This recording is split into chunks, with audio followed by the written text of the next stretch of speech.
Hi, I'm John DeArmond with the Coquille Valley Sword Group, and today we're going to be talking about the next of the figure eights. So, let's get started.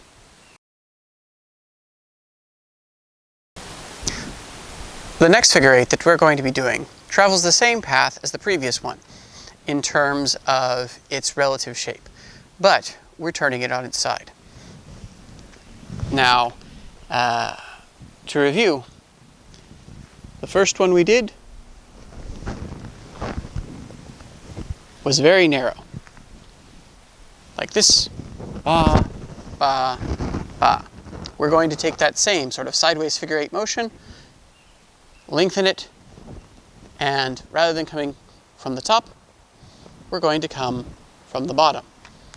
So, hips, up and through, up and through, up and through, up and through.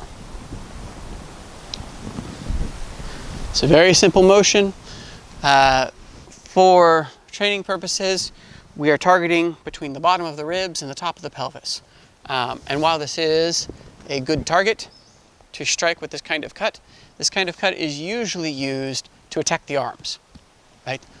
Up, up, either during an evasion or as a means of suppressing an attack before it begins. Now, a lot of sort of familial schools will combine this and the first one together, but have them in 45s. So 45, 45, 45, 45 degree angle, right? Ba, ba, ba, ba. While this is certainly simpler to understand, I think that there's more refined targeting in the method that we're going to be using, which is why I do it, right? So, again, just like with the first figure eight, hips lead, we take our hand from our hip, bump, to the bottom of our ribs. We relax the sword as it circles, right?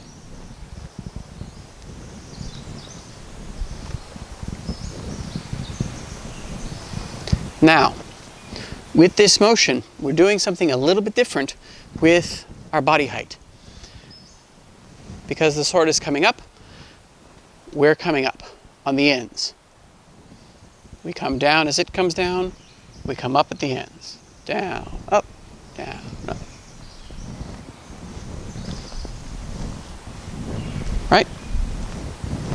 Very simple, very easy. But it's our first introduction to the idea that you can manipulate one axis of the motion without changing the others, right? This is important, especially as we start to get into applying this work against targets in response to work against us, right? So, just as with the previous cuts, the previous figure eight that we did, you want to keep your tail tucked, hips lead. Don't neglect your heel, right? Right now, and in pretty much all training, we exaggerate the heel so that we really get used to bringing the foot in and around.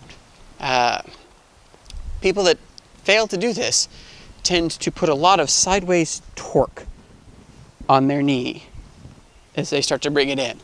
Maybe it doesn't matter if you've got really good knees for the first year, but after that, it starts to become problematic as you wear the cartilage away. So, save your knees, relax your body,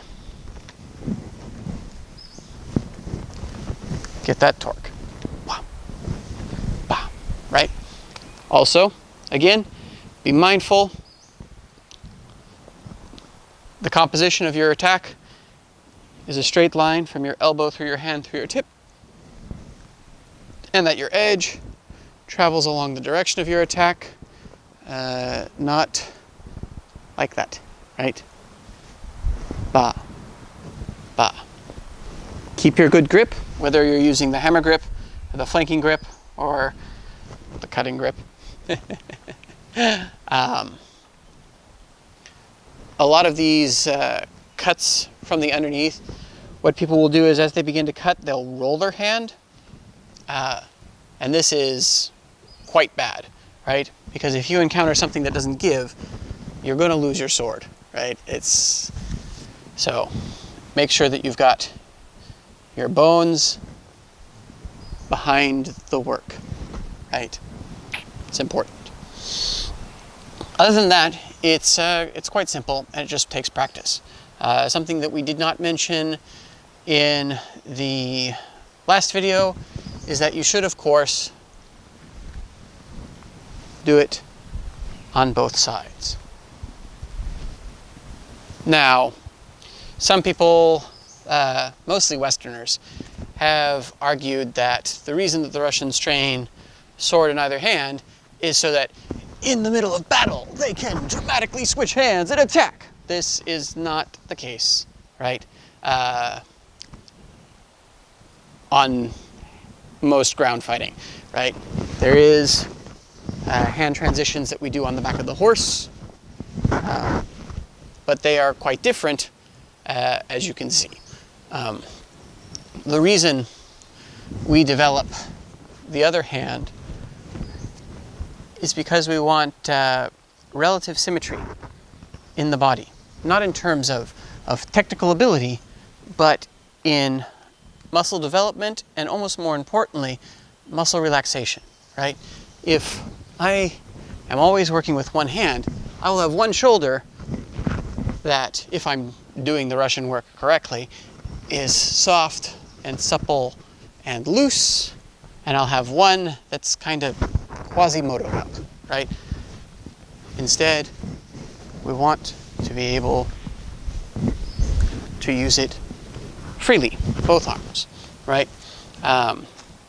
Also, right, if you're looking at this as an analogy to open-hand fighting, you use both hands to fight.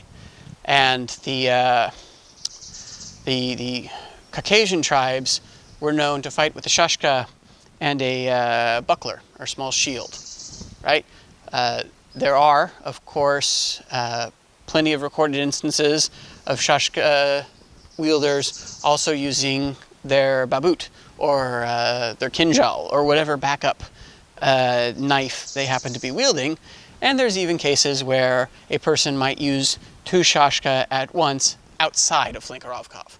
In Flinkerovkov, of course, we do it to develop body coordination, to really make sure that we have sort of even communication to both sides, and we don't have one glaring weak side and one, absurdly strong side. So, yeah, practice your cuts.